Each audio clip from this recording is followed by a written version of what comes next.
Wednesday तक इतना खराब था पूरा ग्लोबल माहौल, वो कमेंट्री आ गई कि 50 बेसिस पॉइंट भी अगली पॉलिसी में मैं हाइक कर सकता हूँ। उसके बाद थर्सडे को दूसरे एक फेड प्रेसिडेंट उन्होंने कहा मैं तो 25 बेसिस अटलांटा वाले शायद नहीं मुझे बड़े पसंद आए वो। अब नए फेवरेट वो बन रहे हैं जी, वो बन रहे। तो ये कैसे देखना है, एक दिन 50 की बात होती है, एक दिन शायद एक चौथाई या फिर बिल्कुल ही नहीं होती है, और वहां से बाजार का भी मूड माहौल जो ऐसे बदलते हुए 22 मार्च को फेड मीटिंग करेगा। और उस मीटिंग में क्या करेगा और क्या कहेगा उसमें अभी भी वक्त है।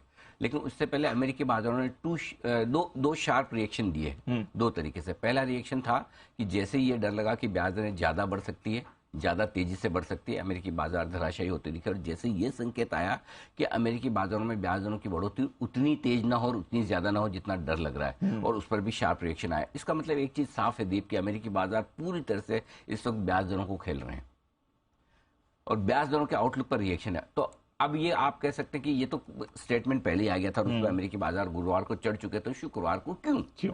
बात तो वाजिब है, आपका पूछना रीजनेबल है। लेकिन अगर घटने में एक ही खबर पे 2 या 3 बार घट सकते तो बढ़ने में क्यों नहीं?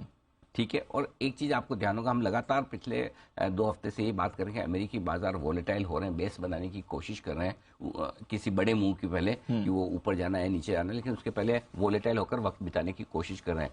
मुझे लगता है अमेरिकी बाजार उस प्रोसेस को लगभग पूरा कर चुके हैं। अच्छा। और अमेरिकी बाजार यहाँ से ऊपर जाने को तैयार हो रहे हैं। तो एडजस्ट हो गए हाँ। सो अनलेस की कोई अनएक्सपेक्टेड बड़ी खराब कोई खबर आ जाए जो आपको, मुझे और अमेरिकी बाजारों को पता नहीं, उसका तो हम कह नहीं सकते। अदरवाइज अमेरिकी बाजार मजबूती के लिए तैयार होते दिख रहे हैं। और उसके 2 संकेत आते दिख रहे हैं इक्विटी मार्केट से हटकर। बॉन्ड यील्ड आपके फिर से नीचे आते हुए दिख रहे हैं, डॉलर इंडेक्स फिर से नीचे आता हुआ दिखा है, थोड़ी सी राहत के संकेत आ रहे हैं, और इक्विटी जैसे रिस्की एसेट क्लास में फिर से पैसा आता हुआ दिख रहा है। हालांकि आप कह सकते हैं 2 दिनों के ट्रेंड से इतना जल्दी और इतना ज्यादा मूड बनाने की जरूरत नहीं, बात तो सही है। लेकिन मार्केट 2 तरह से ट्रेड होते हैं हर रोज।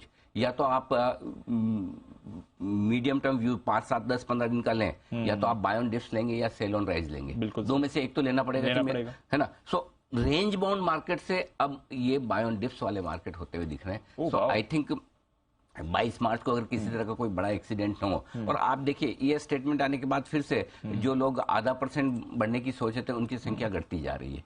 करेक्ट। सो अब मेरे ख्याल से 1/4% की बात होगी, और 1/4% ब्याज दरों में बढ़ोतरी इस प्राइस में है।